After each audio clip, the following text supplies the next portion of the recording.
I love to be positive. You guys know this channel, you know I'm always talking about our players in a positive light, but I feel like in order for me to be positive about Thomas Partey, I have to talk about the negatives, because I feel like now he's kind of evolving into this new kind of player. You know, he's got a couple of deficiencies in his game that he didn't have a couple of years ago, and I feel like we now need to view him in a different way. He's athletically declined, he's a bit slow on the anticipation, his weight of pass isn't as good as it used to be, his decision making has not been that good either. He sometimes can be far too vertical as well with his passes, but I think this can be expected. He's 31 years old, he's had a lot of injuries in the past 2 years, but there's undoubtedly a lot of quality in this player, without a shadow of a doubt. And I feel like I see a lot of people, you know, violating Thomas Partey, being like, this guy, he's just lost it, he's so bad. But what Thomas Partey gives you in the team is something that all our other midfielders cannot give, and that is his, you know, quality to find Bukayo Saka. I talk about him being too vertical sometimes, and that's okay, that's fine. There's certain games which won't suit a Thomas Partey,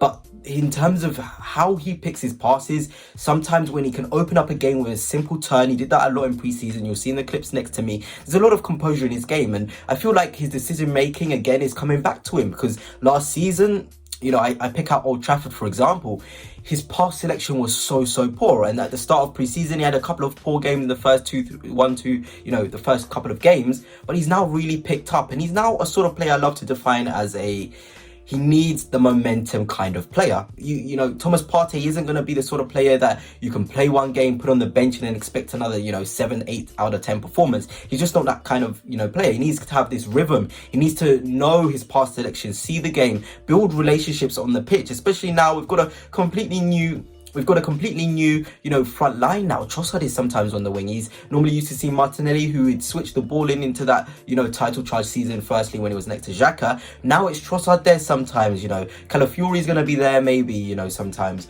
Yeah, the dynamics in our team are slowly changing. Kai Havertz as the number 9, he's used to Jesus. He's going to have to find that ball, over the top sometimes to Kai Havertz's feet. And he's going to learn it. And he has the qualities on the ball to learn how to play to the strengths of the other players on the pitch. But yes, without a shadow of a doubt, he's physically declined. He's physically designed. If the game is stretched, you do not want Thomas Partey on the pitch for your own good. He's not going to compete athletically with the opponent, and that's why I feel like another thing is he blends really well with Declan Rice, because Declan Rice has the legs, Thomas Partey has the pass selection and passing ability when he's properly on it, as we saw against Lyon, as we saw against in the other preseason games as well, in small little stints.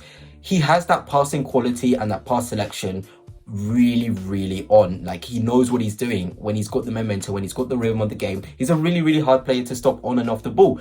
But yes, I feel like someone like Declan Rice has really helped him. And I feel like that's why I would love to see that, 6 and 8 sort of rotation between him and Rice, because I feel like they complement each other so well on and off the ball. And I feel like we're going to see the best of Thomas Partey with Declan Rice in front of him. But in terms of, an injury happening to Declan Rice, it's going to really affect the way that Thomas Partey plays. We're going to see a lot of his deficiencies off the ball, and he doesn't deserve that. He deserves protection. He deserves to express himself because he's got the legs in and around him. And I feel like the performances recently in the past, 1 or 2 games have been really positive, especially when he's receiving the ball from David Raya. I'm seeing the confidence again. I'm seeing the pass being, a lot better. I'm seeing the composure that we know Thomas Partey can have, because I feel like that's his best attribute on the ball. When he's got the rhythm, when he's got the, the feel of the game, he can be so good on the ball with his turns, with his passes, with everything. And he's a different player now. So it's all about us as a team, Arteta, noticing that athletically he's not really the player that you want when the game is stretched, and then we're going to see the best of Thomas Partey continuously. And I feel like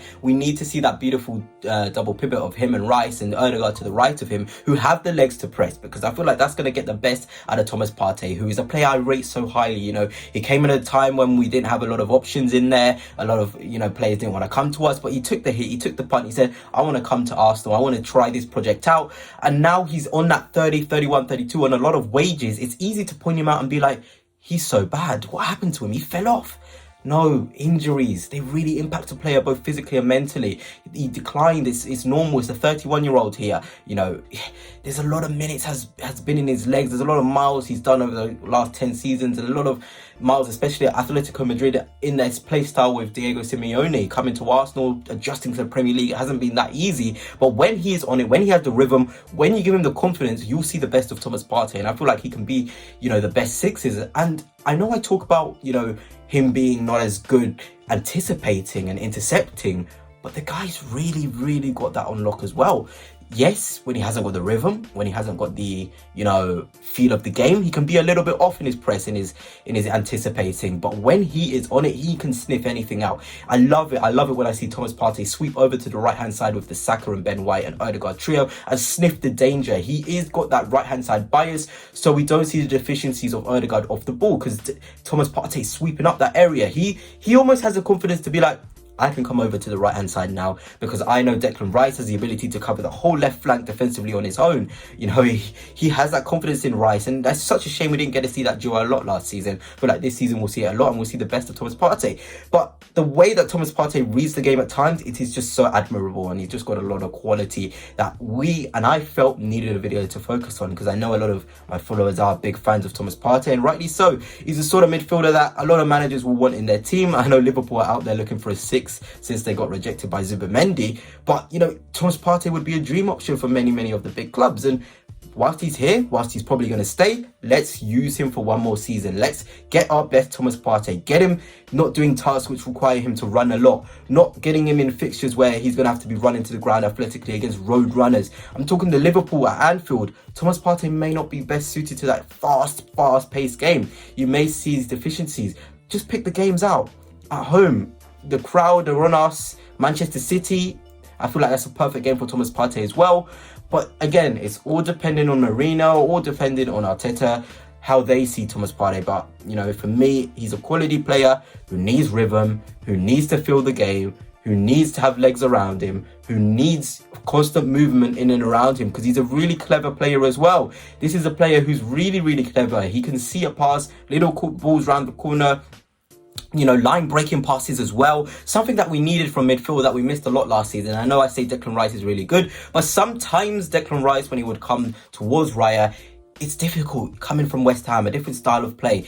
But he was getting there. And I feel like someone like Thomas Partey is used to how Arteta wants to play. He can pick out those passes instead, and it can be a lot better for us. Just to end off the video, I know this is all about Thomas Partey and shedding a light on his the positive aspects of his game, but I just want to talk about, of course, the big one against Wolves on Saturday. My score predictions. I know it's very early. I know I do a lot of videos this week, but I just feel like this is the right video to do it. My lineup, who I want to see to play as well, I feel like that's really important. Wolves is a different type of opposition. You need certain profiles against them as well. So I feel like, of course, it's going to have to be David Raya in goal. Left back, of course, Zinchenko. I feel like his on the ball threat and the way he's been playing recently has been really good. I feel like he deserves to start. And then I'll go, Gabriel and Saliba at the back, physical monsters, just so good. That duo, we can't break them off. I know Calafiori is here, but it's going to be really tough for Calafiori to get into the side as centre-half anyway. I feel like Calafiori definitely should be a left-back. He showed sparks, of course, against Lyon, and I just feel like that duo of Gabriel and Saliba definitely has to start the season. Right back, Ben White. I know Timber may be back, but for me, Ben White definitely has to be the right back. Then the 6, Thomas Partey, 100%, because it allows Declan Rice to be a number 8. I know we haven't got an 8 profile in Marino, which is a big disappointment, really. Hopefully we can get him at least, in and around the squad by that time. I know, it's gone a bit cold right now, but that deal is happening. I've been told by reliable people that it is happening. So hopefully we have Marino in and around that game. Then that's our 8 option. And then it's now a Declan Rice, Thomas Partey shootout for the number 6 position. But against Wolves, of course, Partey 6, Rice 8, Odegaard the other 8 as always, Saka right wing, of course. And for me, I know Gabriel Jesus has been so good, so informed, but I feel like it's unfair to drop Kai Havertz. He gives us certain qualities at number 9 that other players don't provide, and I feel like sometimes going long to a tall striker like Kai Havertz who can hold it up may be the resolution where we're really pressed by Wolves, who have played some really neat football in pre-season. Then left wing, the big thing. I love Gabriel Martinelli, but I feel like we need a bit more maturity and confidence on that left flank, and I'm going to go with Leandro Trossard there. He's really been in decent form in pre-season. I feel like starting players who are in form is always good heading into a new season. But anyway, goodness, that's it for now. Let me know your thoughts and your lineup for the game. I think we'll win 3-1, 3-0. Wolves are a really good side, so we must not underestimate them. But until next time, goodness, peace.